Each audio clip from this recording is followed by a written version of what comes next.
Did you know that there's a tiny house that tows down the highway at 8.5 feet wide? Legal, no permits, no wide load signs, and then 2 minutes after you park it, it grows into a home with a full bedroom on the ground floor, standing height, no ladder, no loft, no climbing into bed like you're 12 years old at summer camp.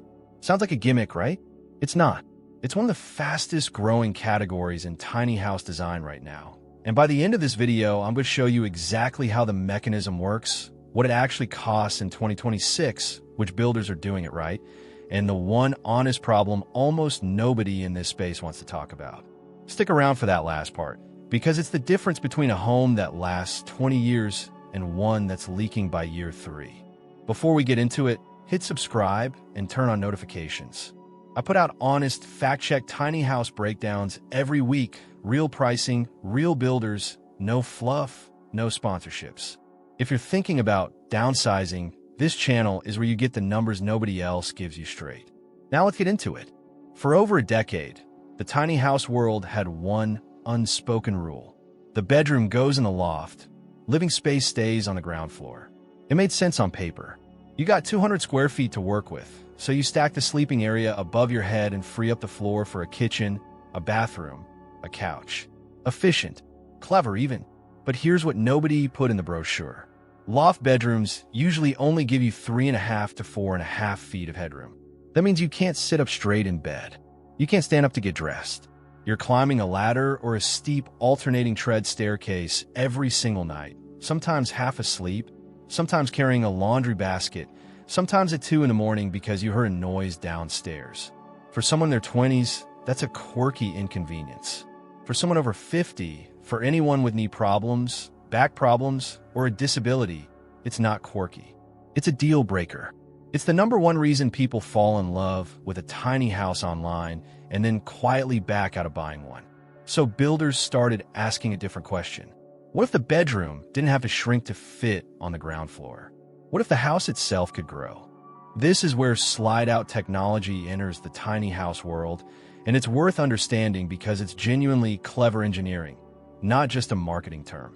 A slide-out, sometimes called a bump-out or an expanding module, is a self-contained section of the house. Walls, floor, ceiling, insulation, wiring, all of it, that's built on a track system inside the main structure. When you're towing the house down the highway, that section is retracted, tucked flush inside the main walls, keeping the whole home within the legal 8.5-foot towing width in most states. No special permits, no escort vehicles, no wide load hassle. Once you arrive and level the house on its site, you activate the slide. While many builders use 12-volt motorized systems that deploy in under 2 minutes, manual versions exist too and remain common. Häuslein Tiny House Co., one of the legendary Australian builders who pioneered this category, intentionally used a manual dual-rail system that 2 people physically push out and lock into place, eliminating motorized failure points entirely. It's a trade-off. Motors buy you convenience. Manual rails buy you one less thing that can break. When it comes to weatherproofing, the seams where the module meets the main house are sealed with marine-grade rubber gaskets. Sometimes a triple seal system with baffle seals to cut wind velocity, plus a permanent seal similar to what you'd find on a car door. Done right, the heat loss through that seam is comparable to what you'd lose through the frame of a patio door. Done wrong, with cheap silicone caulking instead of proper gaskets, it's the single biggest maintenance headache in this entire category. I'll come back to that. Some builders combine 2 slide-outs on opposite sides of the home, one expanding the living room, one expanding the bedroom, which is how you get houses that tow at 8.5 feet wide and then open up to 11, 12, even 15 feet wide on site.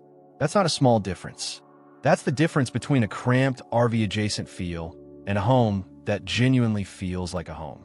Let's talk real numbers, because this is where a lot of tiny house content gets vague on purpose and where inflation has genuinely moved the market this year. For a single slide-out tiny home from an established builder, you're realistically looking at $75,000 to well over $100,000 all in. As a reference point, the Zerosquared Aurora starts at roughly $88,900. Double slide-out models, the ones expanding both zones with premium finishes and modern off-grid capability, frequently clear the $130,000 mark and can run between $120,000 and $160,000 or more once you add high-end finishes.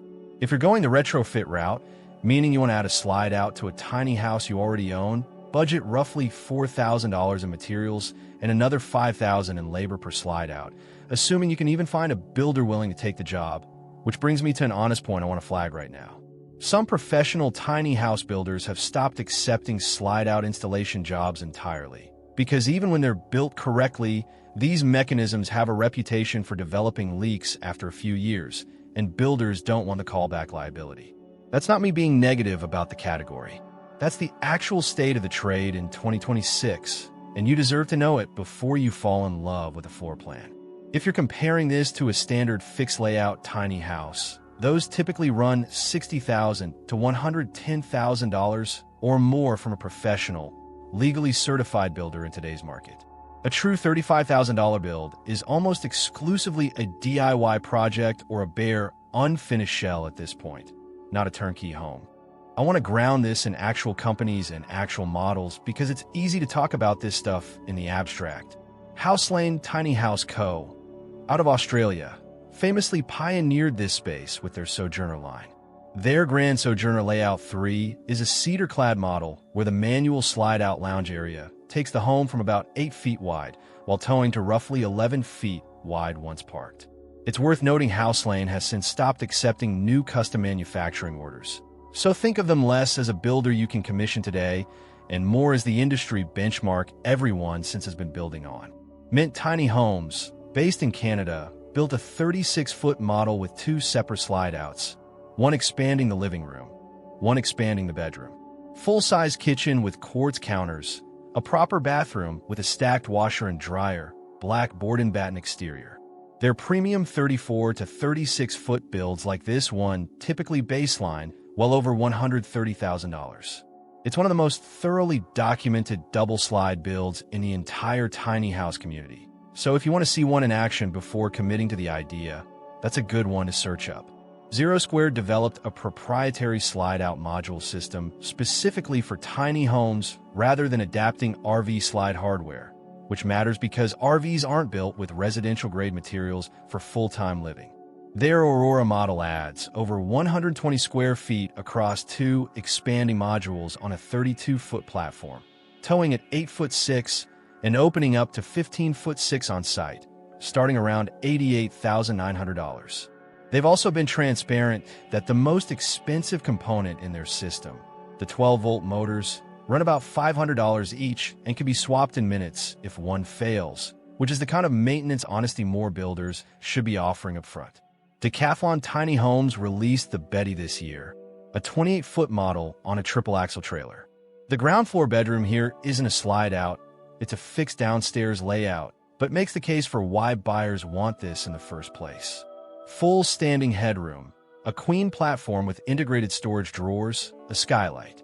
Their loft is storage only, not a bedroom, specifically because most jurisdictions require egress windows for any room legally classified as a sleeping space, and their loft doesn't have one. That's a small detail, but it's exactly the kind of code compliance issue that trips up a lot of DIY builds.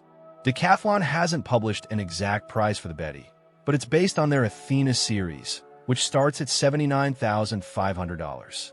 And then there's MagicBox, whose MagicSlide model is one of the more purpose-built examples of this concept, marketed specifically for backyard ADU placement and buyers with mobility considerations.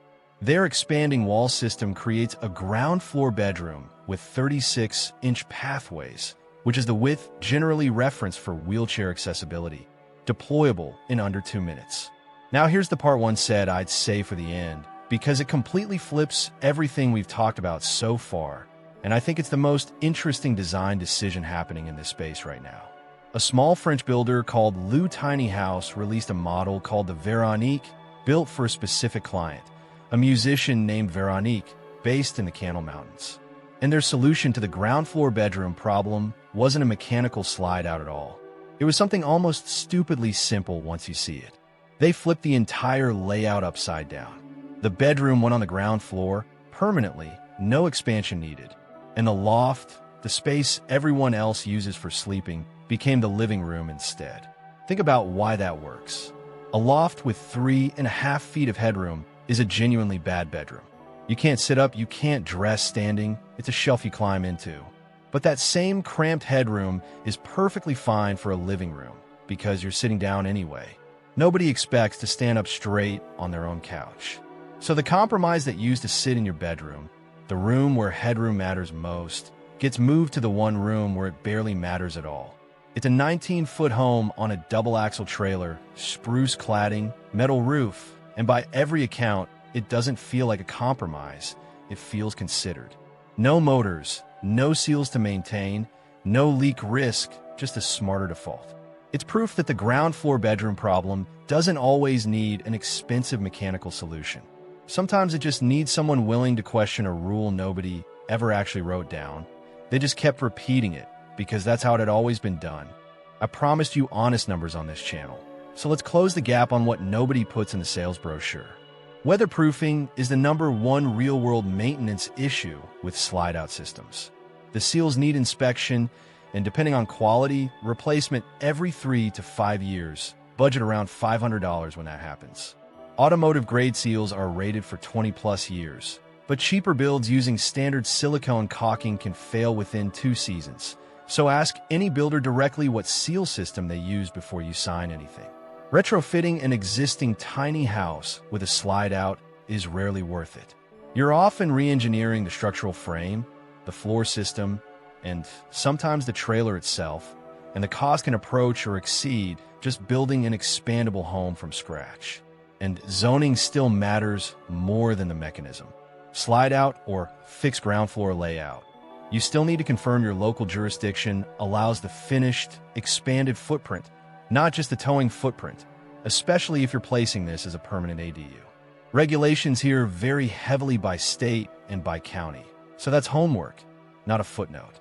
If this kind of honest, no sponsorship breakdown is useful to you, that's genuinely the entire mission of this channel. I dig through builder specs, pricing, and code details so you don't have to sort through marketing fluff to find the real answer.